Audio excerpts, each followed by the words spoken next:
کرن کہانی سینٹر کی معزز سامعین کو کرن کا سلام۔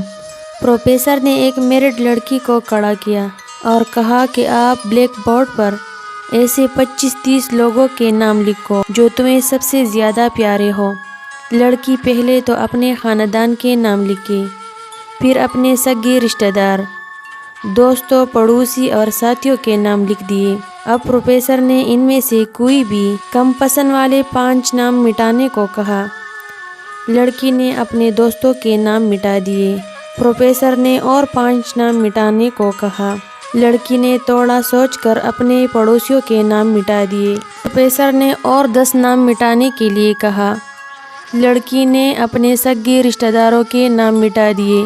اب بورڈ پر صرف 4 نام بچے تھے، جو اس کے ممی پاپا، شوہر اور بچے کا نام تھا۔ اب پروفیسر نے کہا، اس میں سے اور 2 نام مٹا دو۔ لڑکی کشمکش میں پڑ گئی۔ بہت سوچنے کے بعد بہت دکھی ہوتے ہوئے اس نے اپنے ممی پاپا کا نام مٹا دیا۔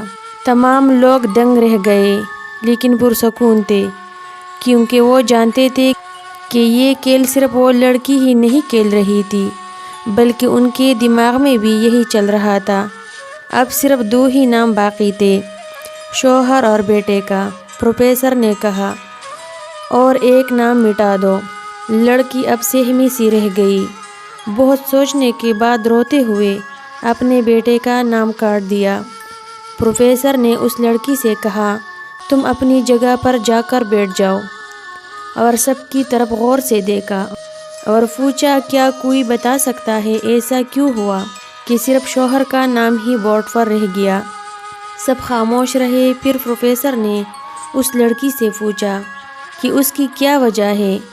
اس نے جواب دیا کہ میرا شوہر ہی مجھے اپنے ماں باپ، بہن بھائی، حتیٰ کہ اپنے بیٹے سے بھی زیادہ عزیز ہے۔ وہ میرے ہر دکھ سکھ کا ساتھی ہے۔ میں اسے ہر وہ بات شیئر کر سکتی ہوں جو میں اپنے بیٹے یا کسی بھی انسان سے شیئر نہیں کر سکتی۔ میں اپنی زندگی سے اپنا نام تو مٹا سکتی ہوں مگر اپنے شوہر کا نام کبھی نہیں مٹا سکتی۔